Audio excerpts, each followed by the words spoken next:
السلام علیکم ورحمۃ اللہ وبرکاتہ۔ امید ہے کہ آپ سب بخیریت ہوں گی۔ عالیہ دوم وفاق المدارس کے امتحانات کے بعد اب اپنی پڑھائی کی طرف توجہ فرمائیں۔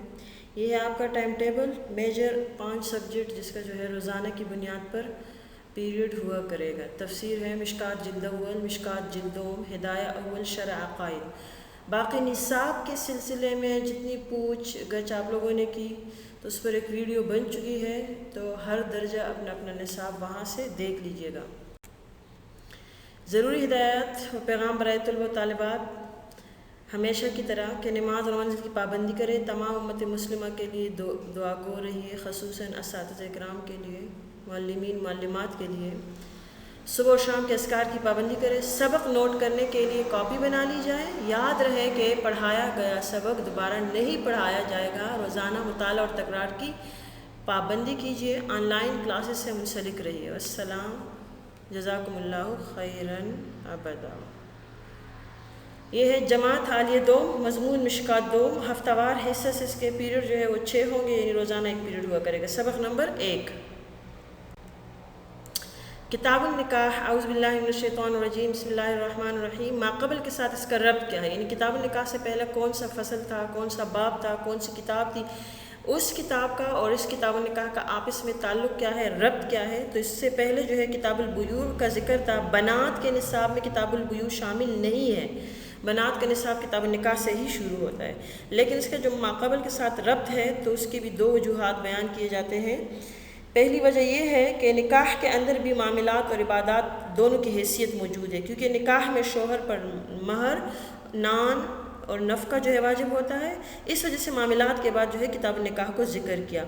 دوسری وجہ یہ ہے کہ اس سے پہلے کتاب البیوع کا بیان تھا، اور چونکہ مصنف رحمۃ اللہ علیہ شافعی المسلک ہے اور شوافع کے نزدیک نکاح از قبیل معاملات سے ہے، یعنی یہ معاملات سے تعلق رکھتا ہے، شوافع کے نزدیک، ٹھیک، عبادات سے تعلق نہیں رکھ رہا، اس لیے کتاب البیوع کے بعد کتاب النکاح مصنف رحمۃ اللہ علیہ لے آئے ہیں۔ اچھا جی، نکاح کی تعریف کیا ہے؟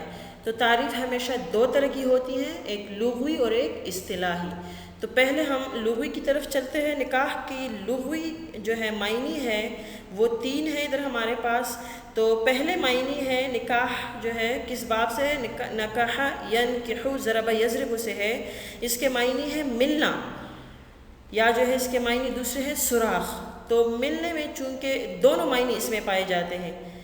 اب دیکھیے، غور کریں، نکاح کی وجہ سے زوجین باہمی طور پر ایک دوسرے کے ساتھ مل کر زندگی گزارتے ہیں، تو یہ ملنے کے معنی ہوئے، اور اس میں سوراخ کے معنی بھی موجود ہے نکاح میں، اس لیے یہ دونوں معنی موجود ہونے کی بنا پر یہ نکاح کے لغوی معنی ہوئے، ٹھیک۔ دوسرے معنی کیا ہے کہ نکاح کا معنی ہے وطی کرنا، اور اس کا قرآن میں بھی ذکر ہے حتی تنکح زوجا غیرہ۔ یہاں پر بھی اس قرآن کی آیت مبارکہ میں نکاح بمعنی وطی کے استعمال ہوا ہے، ٹھیک۔ تیسرے معنی کے نکاح کے لغوی تیسری معنی کیا ہے، عقد نکاح کے معنی میں بھی استعمال ہوتا ہے۔ جیسے کوئی شخص بولتا ہے، مثال کے طور پر، کہ میں فلاں کے نکاح میں شریک ہوا، تو اس سے مراد عقد نکاح ہے، نہ کہ وطی۔ اب آخری جو 2 معنی ہیں، نکاح بمعنی وطی اور نکاح بمعنی عقد نکاح، تو ان دونوں معنی میں حقیقی کون سا معنی ہے اور مجازی کون سا معنی؟ حقیقی، مجازی، مؤول، مشترک، اس اصول شاشی میں آپ پڑھ چکے ہو، ٹھیک۔ اس میں بھی پھر 3 اقوال ہیں علماء کے۔ پہلا قول کیا ہے، عند البعض عقد نکاح اس کے عقد نکاح حقیقی معنی ہے، اور وطی یہ مجازی معنی میں ہے، اور یہی امام شافعی رحمۃ اللہ علیہ کا مسلک ہے۔ دوسرے معنی ہے، دوسرا قول ہے، وطی نکاح میں حقیقت اور عقد نکاح میں مجاز ہے، یہ احناف کا قول ہے۔ تیسرے معنی نکاح وطی اور عقد دونوں کے درمیان مشترک ہے، کہ نکاح ان دونوں معنیوں کے درمیان کیا ہے، مشترک ہے۔ کون سے معنی؟ وطی اور عقد کے درمیان نکاح کا لفظ یہ مشترک ہے۔ نکاح کی اصطلاحی تعریف یہ دو طرح کی گئی ہے. پہلی تعریف کیا ہے؟ ہوا عقد يتحقق بالایجاب والقبول على ملک البضع قصدا بلفظ الماضی. اور دوسری تعریف کیا ہے کہ نکاح ہوا عقد وضع لتملیک المتعة بالانثى قصدا.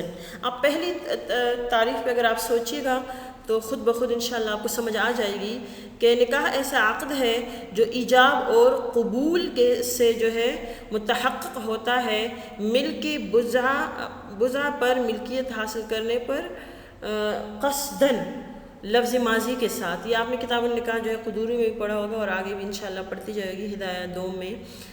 یہ مختصراً سی جو ہے اصطلاحی تعریف تھی. دوسرے معنی کی طرف آئی ہے نکاح ہوا عقد کہ نکاح ایسا عقد ہے جو وضع کیا گیا ہے متعہ پر ملکیت حاصل کرنے کے لیے بالانثیٰ عورت یعنی انثیٰ کے ساتھ قصداً ارادتاً یعنی ارادے کے ساتھ جو ہے نکاح کیا جاتا ہے.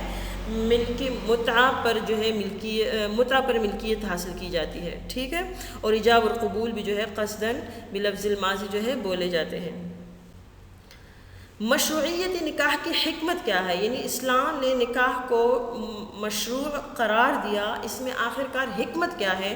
اس کی سب سے جو بڑی حکمت ہے کہ نسل انسانی جو علم ازلی سے لے کر مقدر ہے آخرت تک جتنی نسل اس دنیا میں آنی ہے ان کی بقا جو ہے یہ حکمت ہے اس میں نکاح میں کہ ایک پاکیزہ طریقے سے ایک اطہر طریقے سے اسلام نے اس کے لیے جو ہے ایک رستہ ڈھونڈ لیا نکاح کا کہ نکاح کے ذریعے جو ہے مرد اور عورت کا ملاپ کر کے اور جو ہے پاکیزہ طریقے سے ملاپ اور پھر اسی طرح پاکیزہ طریقے سے وہ نسل ان سے چلے تا قیامت اور ایک پاکیزہ نسل جو ہے معرض وجود میں آتی رہے.